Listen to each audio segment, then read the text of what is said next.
Thank you. Please get behind the Behind the line. Sorry, can you go behind the line? Just stay behind the banner, please. So let's go. We are going to let you all through.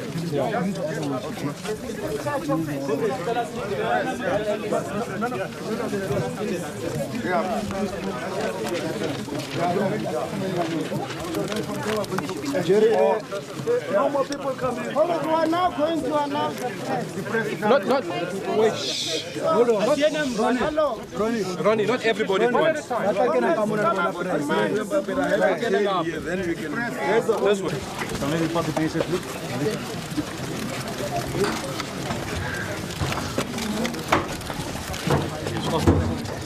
Keep back.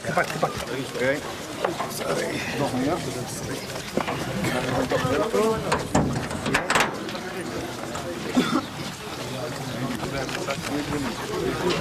Oh, Brian, I thought you went back for the mine too. I thought it was square.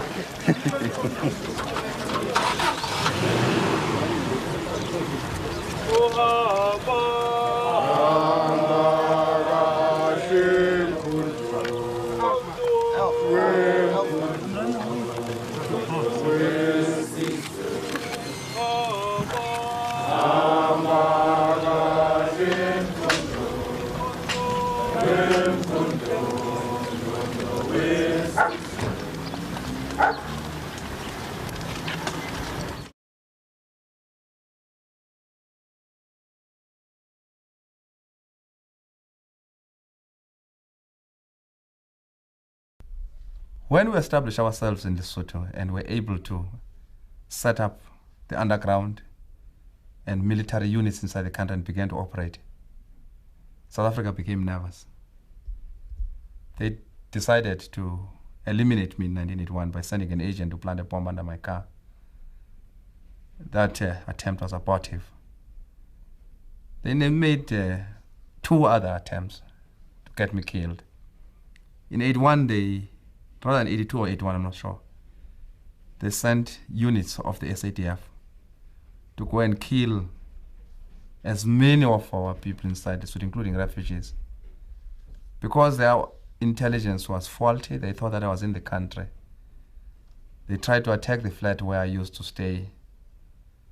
But just a flat away from my own, they attacked, convinced that I was in that flat, and killed the locals. So this was a measure of desperation. It was not only in Lesotho. They went across Mozambique and killed refugees, and a few of our comrades, they went into Botswana. They were crazy. They decided that they were going to take off their gloves and that they were going to kill anybody who harbored us, who was unfortunate to stay next to us, whether he was a Mosotho, a Motswana, a Zimbabwean. That was the nature of the frenzy existing in Pretoria. It makes me actually realize, you see, with impatience, the need to defeat, this regime. And I don't mince my words when I'm speaking about this regime. I hate it intensely. I hate it. Every time I stand on a platform, I'm reminded of these gruesome atrocities. I'm even reminded of my own children. If they had succeeded, they would have killed. My children were, at that time, one of them was 2 years old, another one 10 years, a baby. And I saw it as basically an inhuman regime, a cruel regime. People who were fighting for a right to oppress the majority of the people of this country. And I disagree with a lot of people who think that de Klerk and others have changed. Because de Klerk and others have done nothing about removing the forces that they created. It's not just Hammer, Van der Vestes, and Gert, Hugo, or whatever his name. It is those people who strategized and worked out the strategies and tactics of destroying us. De Klerk, Rolf Meyer, Adrian Flock, Magnus Malan. Big Potter, who were in the center of the strategy of killing people, in the State Security Council. And therefore, we That's why some of us have got reservation about the amnesty they are talking about. Before you consider an amnesty, let us see what they did. When we were coming back, they wanted us, they forced us to fill forms to say, what did we do? And I think that should apply to them as well.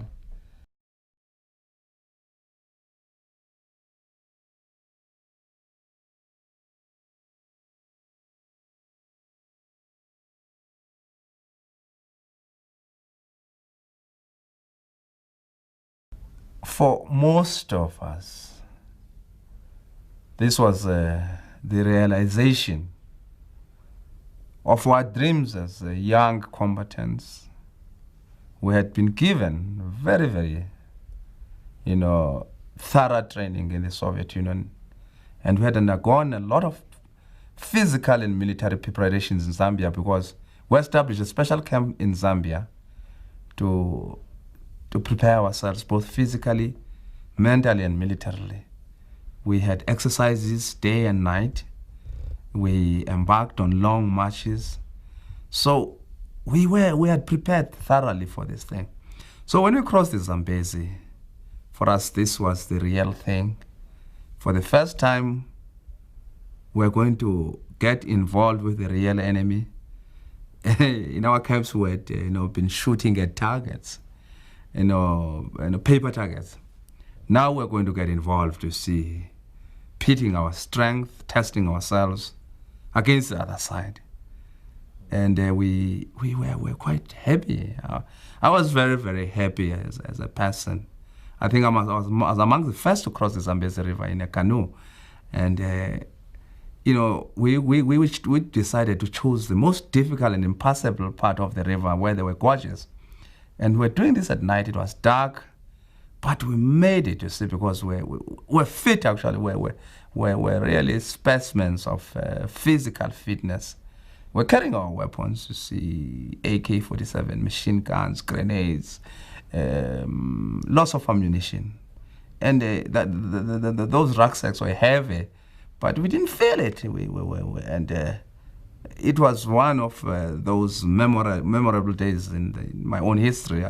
I look back to that situation with vivid memories. When I was in Zambia, whenever I crossed, visiting Zimbabwe before I came back into the country, I would make a point to drive through Livingstone, Victoria Falls, stop next to the Wanke Game Reserve, and just have a look at that general terrain, you see, because one thing I can say, it took the Zimbabwean security forces a long time before they knew of our presence inside Zimbabwe. In terms of our ability to orientate ourselves on the terrain, we had no problems, because we had accumulated a lot of knowledge of topography and map reading. We were able to detect from our maps and to place ourselves. We knew exactly where we were. We had a clear picture about the next part of the terrain in which we're going to move.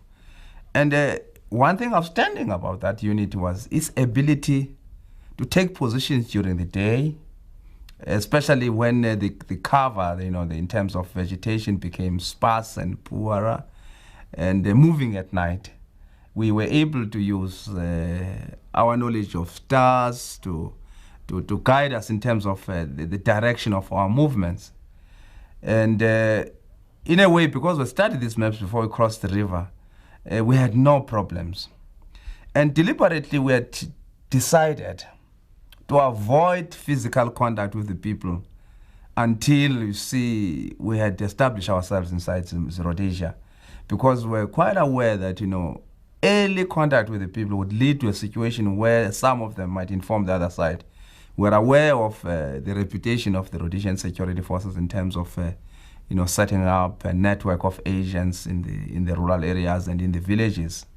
So I would think that, you see, for the first few weeks, everything moved according to plan. It ticked very, very well, and there were no surprises, except that what worried us was that 2 or 3 comrades lost their way at night.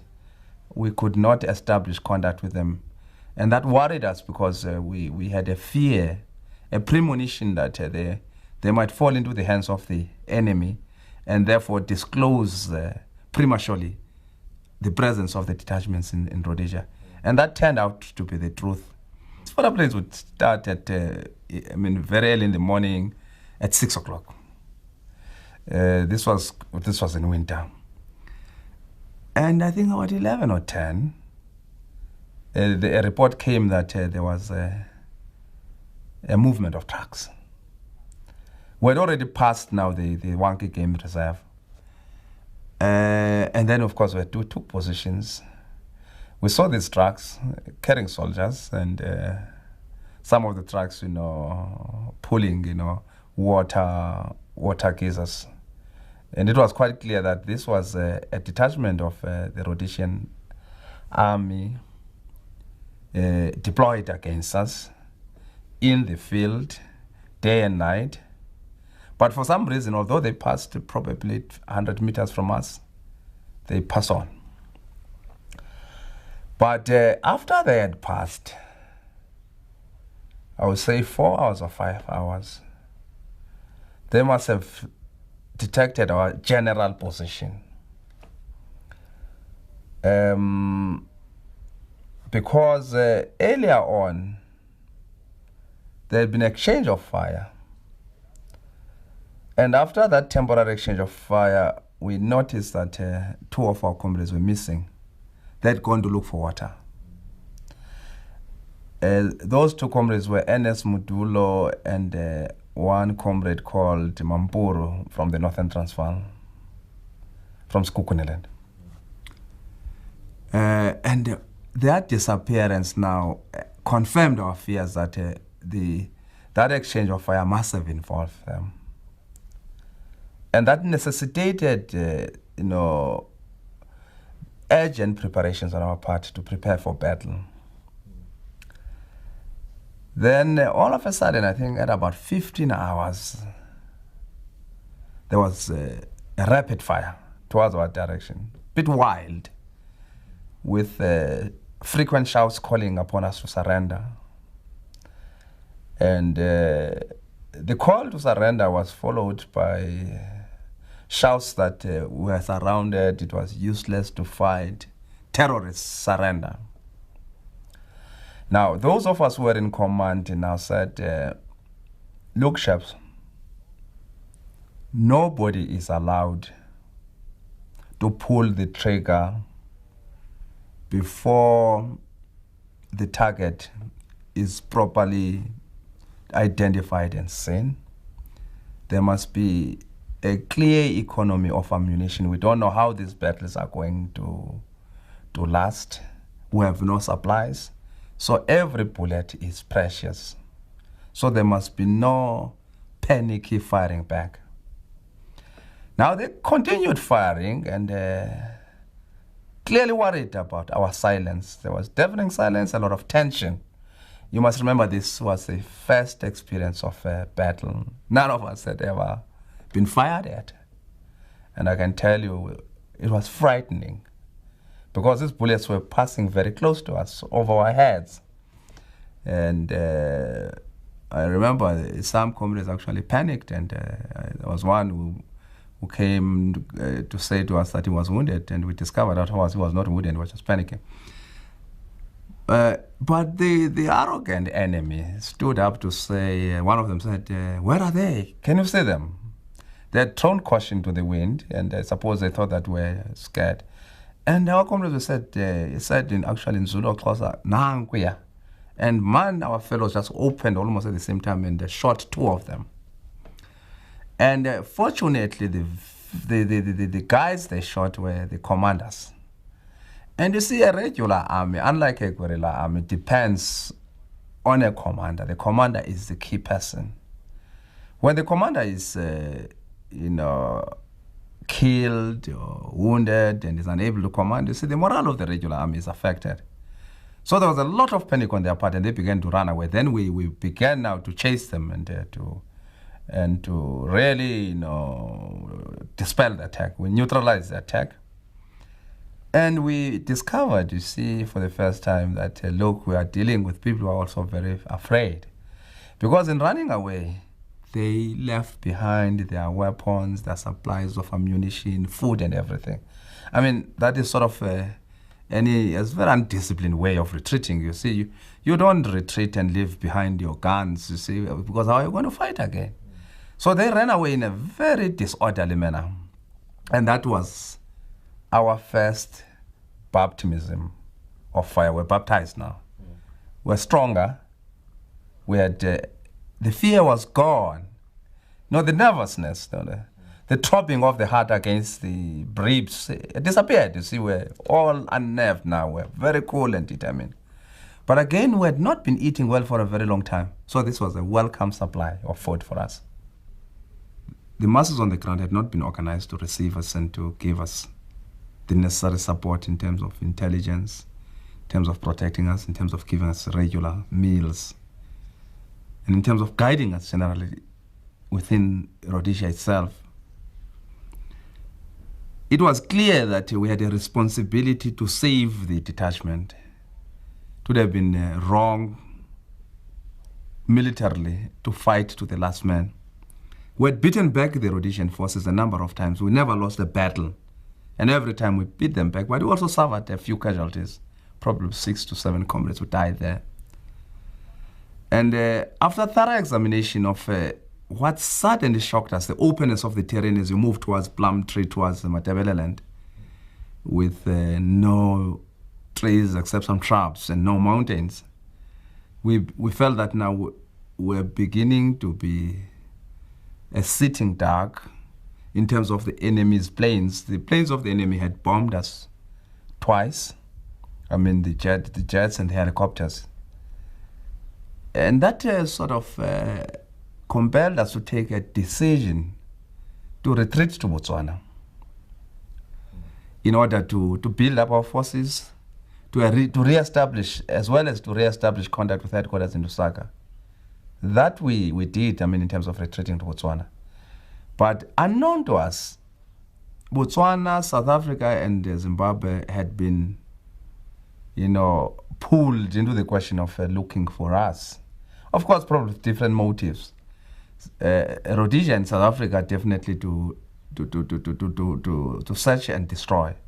Botswana to identify us and arrest us and negotiate with the ANC about our presence. So when we went to Botswana, after a few days, you see, we discovered there was a difference amongst us as to whether we should resist arrest and fight back. There was a strong feeling that, we should not allow these fellows to capture us. But there was also a strong feeling that, look, Botswana is an independent African state, a member of the OAU, and that fighting them would create problems for the ANC mission. It would never be understood by our people if we had a situation where Botswana soldiers were killed in action against us. So ultimately, we agreed that let us surrender. After we had been assured by the Botswana officers that they were under pressure from South Africa and that we wouldn't be imprisoned, we would just be allowed would be sent back to Zambia. So after some time then we surrendered. But they never kept their word. I think they were under pressure from South Africa. They were afraid. I mean, clearly the government was afraid. They had a small army, small police force, which could never stand up to the bullies in Pretoria. So the price they had to pay was actually to imprison us. We were sentenced to long terms of imprisonment, 4 years, 5 years, 6 years, and we served sentences in the Gaborone maximum security jail.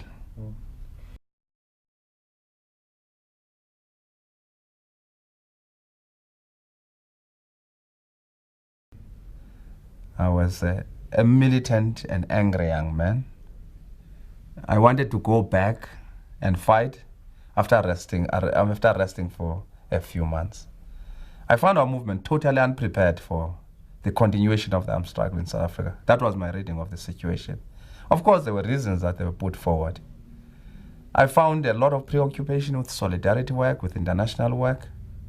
And I found a lot of demoralization amongst our chaps who were in camps in Zambia. And I began to agitate for the resumption of the armed struggle, for seriousness on the part of the leadership. I'm using the word seriousness because in my own view, and this was a subjective point of view, that they were not serious. And I became part of the writing of a memorandum which was very critical of the leadership. Well, that memorandum put us into some trouble. The leadership was angry. They thought our attacks were unfounded and irrational. And some of them felt that our attacks bordered on insubordination and on mutiny. We were suspended from the organization. But that memorandum brought about a lot of heated discussion within the ANC. The need to have a conference, the need to work out a clearer strategy of struggle, of revolutionary struggle. And ironically, there was the Morogoro conference. We were excluded from the Morogoro conference because we were regarded as rebels. But I'm able to say that Morogoro conference ushered in serious discussions which led to for the first time to the formulation of a clear strategy about the waging of a revolutionary war in the country, of a people's war, the need to build the underground, the need for propaganda, the need for mass mobilization. So despite the fact that, I sort of suffered as a co-author of the document in terms of isolation, in terms of suspension, but I felt that I was going to accept any sort of punishment, because I told the people, though some of them thought that I was a traitor, that, my basic objective is struggle in South Africa. I could have left, as others did, and to go and study. I had a degree from Rhodes University. But I felt that I was not going to go and study. It was my revolutionary duty to be part of the armed struggle of the revolution in South Africa. So I was able to understand, the anger and the bitterness of others. And but I felt that, whatever they said, I was not a traitor. I had no malicious intentions in writing that document. That document was a product of my own subjective feelings about the need to intensify the battles inside South Africa. And I'm happy that, we remained and they continue to be part of preparations for the continuation of the political and military struggle inside our country.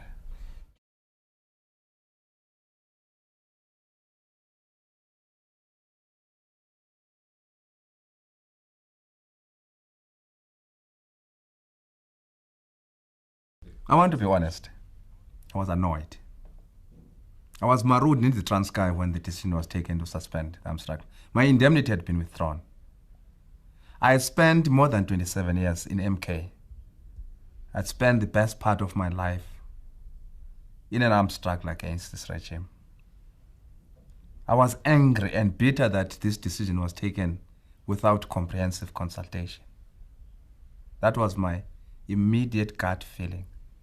I didn't sleep when our delegation was locked with de Klerk negotiating. I was waiting for the outcome. When there was that press conference early in the morning announcing the suspension of military activities, I felt like crying. I'm one of the people who have seen comrades dying, both inside the country and outside the country, in the struggle against the regime of terror in Pretoria. I know the names, I know the faces. I know how these young people put aside everything in life to concentrate in the fight against white domination. And I said to myself, probably this was the right decision. But why was it that there was no widespread consultation with those who were actually involved in the physical side of armed struggle? That was my initial reaction. But like a disciplined soldier, a disciplined member of the movement, the decision had been taken. I had to understand this decision. And when it was explained that it was important to maintain the momentum of negotiations, I was ready to be reined in to explain it to other comrades. And I did it. Because in a movement as big as ours, sometimes you've got to subject your own strong personal views and accept the views of the majority in the leadership.